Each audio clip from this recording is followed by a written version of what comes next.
It started 2 weeks after I moved into my new apartment. I'd been looking forward to some peace and quiet after a rough breakup and a stressful job change. The building wasn't anything fancy, but it had a charm. Old hardwood floors, creaky doors, and neighbors who mostly kept to themselves. That is, except for one. My neighbor, Mr. Harding, lived directly across the hall.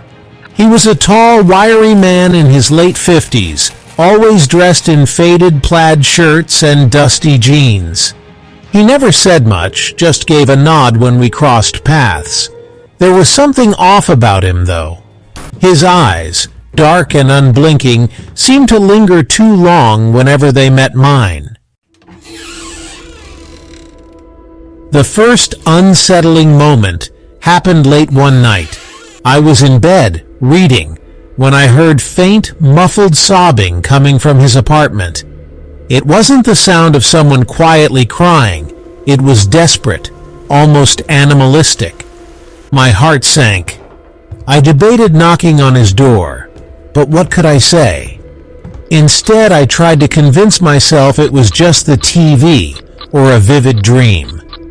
The sobbing continued sporadically over the next few nights, always around the same time, always fading out abruptly.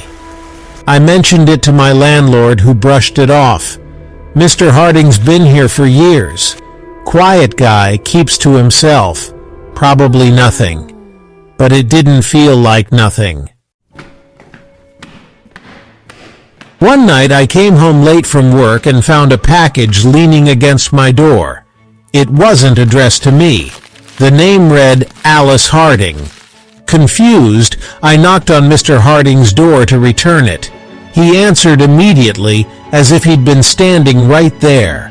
His expression was blank, but his hand trembled slightly as he reached for the package. "Thank you," he muttered, his voice raspy. He quickly shut the door without another word. The name on the package stuck with me.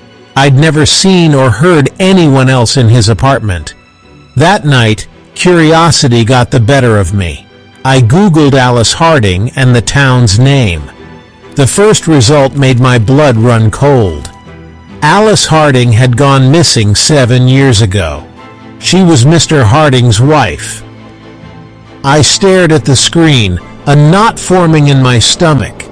The article described her as a kind woman, known for volunteering at the local shelter. She vanished without a trace, and no foul play was ever confirmed. The next few days were a blur of paranoia. Every time I saw Mr. Harding, I felt a surge of dread. I started hearing more noises from his apartment. Footsteps pacing at odd hours, low murmurs, and once, what sounded like a woman's laugh.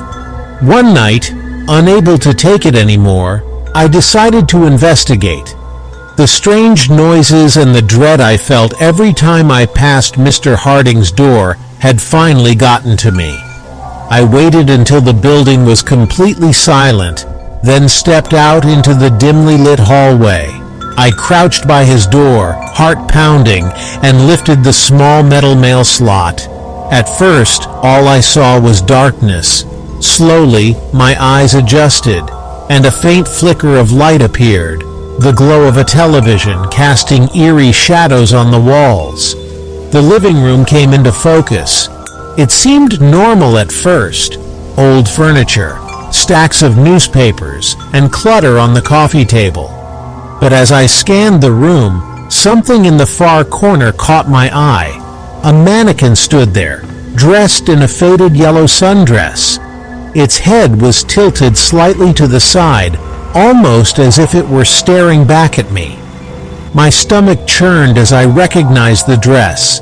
It was the same one Alice Harding had been wearing in the photo from the article. I couldn't tear my eyes away. The figure stood eerily still, its shadow flickering on the wall.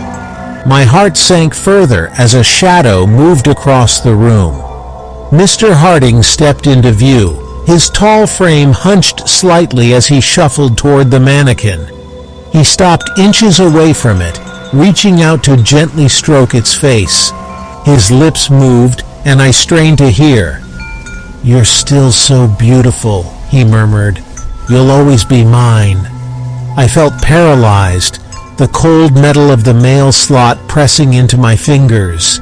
Suddenly, his head turned sharply toward the door, his eyes scanning as if he could sense me. Panicking, I let the mail slot drop and stumbled back toward my apartment. My hands fumbled with the lock as I heard his door creak open.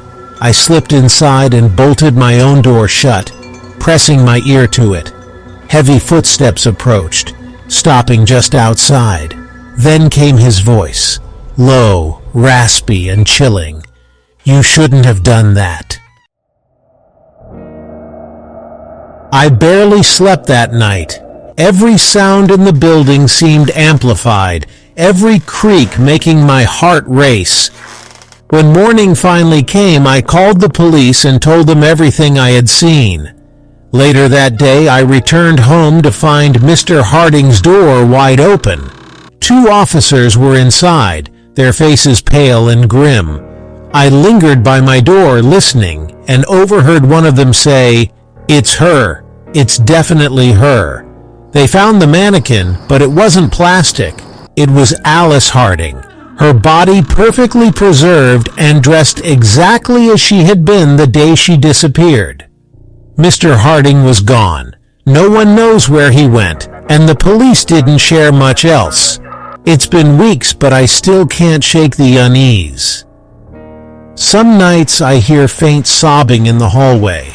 It starts softly, barely audible, but each time it feels like it's creeping closer, and I'm terrified of the night it finally reaches my door.